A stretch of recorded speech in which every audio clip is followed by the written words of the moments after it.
Hello, ഇന്നൊരു പൊറോട്ട വെച്ചിട്ട് ഒരു കിടിലൻ റെസിപ്പിയാണ് കേട്ടോ. പൊറോട്ടയും മുട്ടയും വെച്ചിട്ട് അധികം മസാലകളൊന്നും ചേർക്കാതെ ഒരു അടിപൊളി ടേസ്റ്റി ആയിട്ടുള്ളൊരു നല്ലൊരു റെസിപ്പിയാണ് കേട്ടോ. ശരിക്കും നല്ല ടേസ്റ്റാണ് ഇത് കഴിക്കാനായിട്ട്. പൊറോട്ട നമ്മൾ ചുമ്മാതെ കഴിക്കാതെ ഇങ്ങനെ കുറച്ച് മസാലയൊക്കെ ചേർത്ത് കുറച്ച് ഗ്രേവിയൊക്കെ ഒഴിച്ച് അങ്ങനെ കഴിക്കാതെ നമ്മൾ ഇത്ര വെറൈറ്റി രീതിയിലൊന്ന് കഴിച്ച് നോക്കാം കേട്ടോ. അത്രയ്ക്കും ടേസ്റ്റി ആയിട്ടുള്ള ഒരു അടിപൊളി റെസിപ്പിയാണ്. നമ്മൾ കുറച്ച് പൊറോട്ടയും മുട്ടയാണ് ഇതിനകത്ത് മെയിൻ ഇൻഗ്രീഡിയൻറ്റ്. ഇത് രണ്ടും ചേർത്താണ് നമ്മളിത് ഉണ്ടാക്കാൻ പോകുന്നത്. ശരിക്കും നല്ല അടിപൊളി ടേസ്റ്റാണ് കേട്ടോ. അപ്പോൾ അതിന് വേണ്ടിയിട്ട് ഞാൻ 3 പൊറോട്ട എടുത്തിട്ടുണ്ട്. അത് ഞാൻ ഇത്ര കട്ടിയായിട്ട് ഇങ്ങനെ ഇരിക്കുന്നത് ഞാൻ ഫ്രിഡ്ജിൽ വെച്ചേക്കുമായിരുന്നു.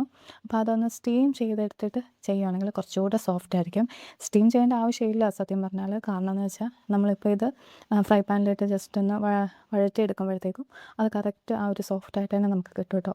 അപ്പോൾ ഞാൻ എന്താ ഇങ്ങനെ കത്രിക വെച്ച് തന്നെ മുറിച്ചെടുക്കുന്നുണ്ട്. അപ്പോൾ കത്രികയിലെങ്കിലും കൈ കൊണ്ട് തന്നെ ഒന്ന് പിച്ചി ഇട്ട് കൊടുത്തു കഴിഞ്ഞാൽ നമുക്ക് നല്ല രീതിയിൽ തന്നെ അതൊന്ന് മുറിഞ്ഞ് കിട്ടും. പിച്ചി ഞാൻ നല്ല രീതിയിൽ ഇത്രയും നമുക്ക് കിട്ടിയിട്ടുണ്ട്. ഒരു 3-4 പേർക്ക് കഴിക്കാവുന്ന ഒരു രീതിയിലാണ് ഉണ്ടാക്കിയെടുക്കുന്നത്. എന്നിട്ട് നമ്മൾ ഫ്രൈ പാനിലോട്ട് കുറച്ച് എണ്ണ ഒഴിക്കുക. എന്നിട്ട് നമ്മൾ ആഡ് ചെയ്യാൻ പോകുന്നത് ഒരു ഫുൾ സവോളയാണ്. അത് കുഞ്ഞായി അരിഞ്ഞത്, ഒരുപാട് പൊടിയാക്കണ്ട. എന്നിട്ട് ചെറുതായി അരിഞ്ഞ സവോള ആഡ് ചെയ്ത് കൊടുക്കുക. പിന്നെ നമ്മൾ കറിവേപ്പിലയാണ്, ഒരു കറിവേപ്പിലയും കുറച്ച് ഇഞ്ചിയും കുറച്ച് വെളുത്തുള്ളിയും എല്ലാം കൂടി ചേർക്കുക. എന്നിട്ട് കുറച്ച് നമ്മുടെ പച്ചമുളക് ഉണ്ടല്ലോ, എരിവിനനുസരിച്ച് പച്ചമുളകും കൂടെ ആഡ് ചെയ്ത് കൊടുത്ത് ആവശ്യത്തിന് ഉപ്പും കൂടെ ചേർത്ത് നന്നായിട്ടൊന്ന് വഴറ്റി കൊടുക്കുക കേട്ടോ. നമ്മളിപ്പോൾ ചേർത്ത് കൊടുത്ത കുറച്ച് കുരുമുളക് പൊടിയാണ് കേട്ടോ. അപ്പോൾ ആവശ്യത്തിന് ഉപ്പും കുരുമുളകും എല്ലാം കൂടെ ചേർത്ത് വെച്ച് നല്ല രീതിയിലൊന്ന് വഴറ്റിയെടുക്കുക. എന്നിട്ട് നമ്മളിതിലേക്ക് കുറച്ച് ഇൻഗ്രീഡിയൻസ് കൂടെ ആഡ് ചെയ്യുന്നുണ്ട് കേട്ടോ. ഇനി നമ്മൾ ചെറിയൊരു തക്കാളി കുഞ്ഞായിട്ട് അരിഞ്ഞിട്ട് അതും കൂടെ ആഡ് ചെയ്ത് കൊടുത്തിട്ട് നന്നായിട്ടൊന്ന് അടച്ചു വെച്ച് വേവിക്കണം കേട്ടോ. നല്ല രീതിയിൽ വരണം. തക്കാളി നല്ല ഉടഞ്ഞാൽ നല്ലൊരു ടേസ്റ്റ് കിട്ടത്തുള്ളൂ. അപ്പം തക്കാളി നന്നായിട്ടൊന്ന് ഉടച്ചെടുക്കണം. നല്ല രീതിയിൽ വഴന്ന് വരണം കേട്ടോ. അപ്പോൾ നല്ല രീതിയിൽ വഴന്ന് ആ തക്കാളി എല്ലാം ഒന്ന് ഉടച്ചു കൊടുക്കുക കേട്ടോ. അപ്പോൾ അതിലേക്ക് നമ്മൾ ഒരു മുട്ടയാണ് ആഡ് ചെയ്ത് കൊടുക്കുന്നത്. ഒരു മുട്ടയും കൂടി ചേർത്തിട്ട് നന്നായിട്ട് സ്ക്രാമ്പിൾ ചെയ്തെടുക്കുക. അതിലേക്ക് കുറച്ച് മുളക് പൊടി ആഡ് ചെയ്ത് കൊടുക്കുക കേട്ടോ. എന്നിട്ട് പിന്നെ വേണ്ടത് നമ്മുടെ മീറ്റ് മസാല ഉണ്ടല്ലോ, മീറ്റ് മസാല കുറച്ചേറെ ആഡ് ചെയ്ത് കൊടുക്കുക കേട്ടോ. നല്ലൊരു ഫ്ലേവർ കിട്ടും നമുക്ക് ഈ പൊറോട്ട ഇങ്ങനെ മിക്സാക്കി കഴിക്കുമ്പോൾ നല്ല ടേസ്റ്റാണ്. അപ്പം മീറ്റ് മസാല തന്നെ ആഡ് ചെയ്യുക കേട്ടോ. ചിക്കൻ ഉണ്ടെങ്കിൽ, മീറ്റ് ഇല്ലെങ്കിൽ ചിക്കൻ മസാല ആഡ് ചെയ്തോ കുഴപ്പമൊന്നുമില്ല. അപ്പോൾ മീറ്റ് ആഡ് ചെയ്യുമ്പോൾ ഒരു പ്രത്യേക ടേസ്റ്റ് ഉണ്ട്, അതാണ് മീറ്റ് തന്നെ ആഡ് ചെയ്യാൻ പറഞ്ഞത്. അപ്പോൾ ഈ മസാലകളും മുട്ടയും എല്ലാം കൂടി ചേർത്ത് നന്നായിട്ടൊന്ന് വഴറ്റിയെടുക്കുക കേട്ടോ.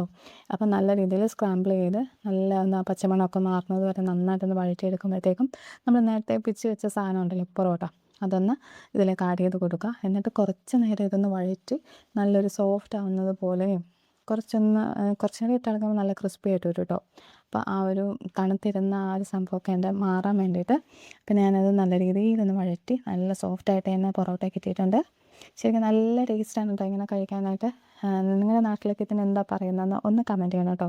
അപ്പോൾ എൻ്റെ വീഡിയോ എല്ലാവർക്കും ഇഷ്ടമായിട്ടുണ്ടെങ്കിൽ ഒന്ന് കമൻറ്റ് ചെയ്യണേ. അതുപോലെ തന്നെ സബ്സ്ക്രൈബ് ചെയ്യാതെ കാണുന്നവരുണ്ടെങ്കിൽ സബ്സ്ക്രൈബ് ചെയ്ത് കാണാൻ ആരും മറക്കില്ല കേട്ടോ. അപ്പോൾ മുട്ടയും പൊറോട്ടയും വെച്ചിട്ടുള്ള ഈ റെസിപ്പിക്ക് നിങ്ങളുടെ നാട്ടിലേക്ക് എന്താ പറയുന്നതെന്ന് ഒന്ന് കമൻറ്റിലൂടെ പറയണം കേട്ടോ. അപ്പം ശരിക്കും എല്ലാവർക്കും ഈ വീഡിയോ ഇഷ്ടമായോ? അപ്പം എല്ലാവരും ഒരു കമൻറ്റിലൂടെ അറിയിക്കണം കേട്ടോ. ശരിക്കും നല്ല ടേസ്റ്റാണ് കഴിക്കാനായിട്ട്. ഒരു മുട്ടയ്ക്ക് പകരം നിങ്ങൾക്ക് 2-3 മുട്ട ചേർത്താൽ ഒന്നുകൂടി ടേസ്റ്റ് കൂടും കേട്ടോ. ഞാൻ ഒരു മുട്ട മാത്രമേ ചേർത്തിട്ടുള്ളൂ, എന്നിട്ട് നല്ല ടേസ്റ്റാണ്. മീറ്റ് മസാല സ്പെഷ്യലായിട്ട് ചേർക്കാൻ ശ്രദ്ധിക്കണം കേട്ടോ. അപ്പോൾ ഈ മസാലയുടെ ടേസ്റ്റാണ് കൂടുതലും നമുക്ക് ഇത് കഴിക്കുമ്പോൾ കിട്ടുന്നത്. പിന്നെ ഇതിനകത്ത് നിങ്ങൾക്ക് ചിക്കൻ്റെ ഗ്രേവിയോ അല്ലെങ്കിൽ ബീഫിൻ്റെ ഗ്രേവിയോ ഒക്കെ കുറച്ചുകൂടെ ആഡ് ചെയ്ത് കൊടുക്കുകയാണെങ്കിൽ ഒന്നുകൂടെ ടേസ്റ്റാണ് കേട്ടോ. ഈ മുട്ടയ്ക്ക് പകരം നിങ്ങൾക്ക് ചിക്കൻ ആഡ് ചെയ്യാം, അല്ലാതെ ബീഫ് ആഡ് ചെയ്ത് കൊടുക്കാം. അപ്പോൾ അങ്ങനെയൊക്കെ ചെയ്യുകയാണെങ്കിൽ ഈ പൊറോട്ടയുടെ ടേസ്റ്റ് ഒന്നുകൂടെ കൂടും. അപ്പോൾ ഈ വെറൈറ്റി റെസിപ്പി എല്ലാവർക്കും ഇഷ്ടമായി എന്ന് വിചാരിക്കുന്നു. അപ്പോൾ എൻ്റെ വീഡിയോയിൽ മുട്ടയുടെ റെസിപ്പീസാണ് കൂടുതലും കാണുന്നത്. അപ്പോൾ എല്ലാവർക്കും എൻ്റെ ഈ ചെറിയ വീഡിയോ ഇഷ്ടമായി എന്ന് വിചാരിക്കുന്നു. അപ്പോൾ ഇനി പുതിയൊരു വീഡിയോ ആയിട്ട് കാണുന്നത് വരെ താങ്ക്സ് ഫോർ വാച്ചിങ്. ബൈ.